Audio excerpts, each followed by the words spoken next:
امام صاحب نے آپ کو روکنا ہے اجازت دینی یہاں. اسلام میں ہومو سیکشل کی کیا سزا ہے؟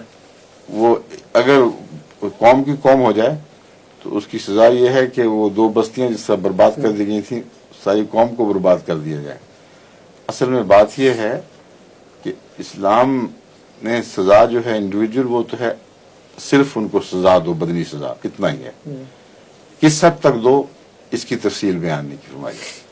اس کا مطلب یہ ہے کہ وہی جس طرح میں نے کہا تھا نا کہ باغیوں اور ظلم کرنے والوں کے لیے ایک کھلا فیصلے کا امکان احتمال چھوڑ دیا ہے یا امکان چھوڑ دیا ہے کہ حسب حالات عقل سے کام لو اور سزا اتنی دو جتنی ضرورت ہے.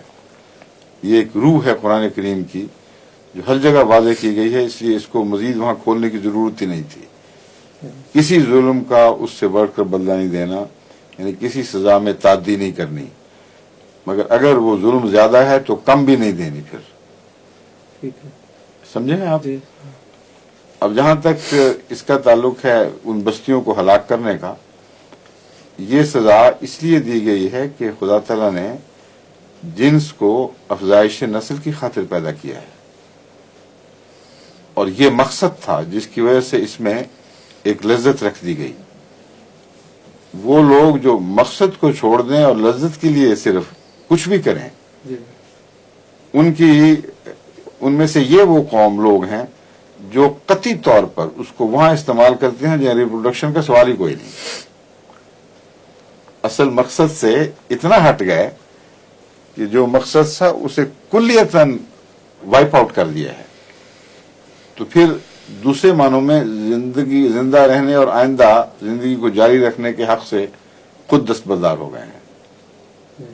سمجھے؟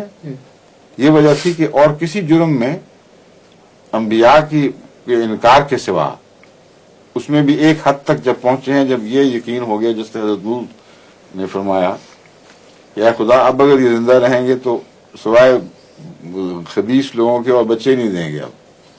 اور یہ اس لیے کہا کہ اللہ نے پہلے خبر دے دی تھی کہ یہ حال ہو گیا ہے. تو اس وقت ان کا ایک ہی منطقی نتیجہ نکلتا ہے کہ ان کو مٹا دیا جائے. وہ الگ بات ہے، لیکن عام گناہ جتنے ہیں، بدیاں ہر قسم کی، فسق و فجور، ان کے نتیجے میں کبھی نہیں مٹایا گیا سوائے ان دو بستیوں کے.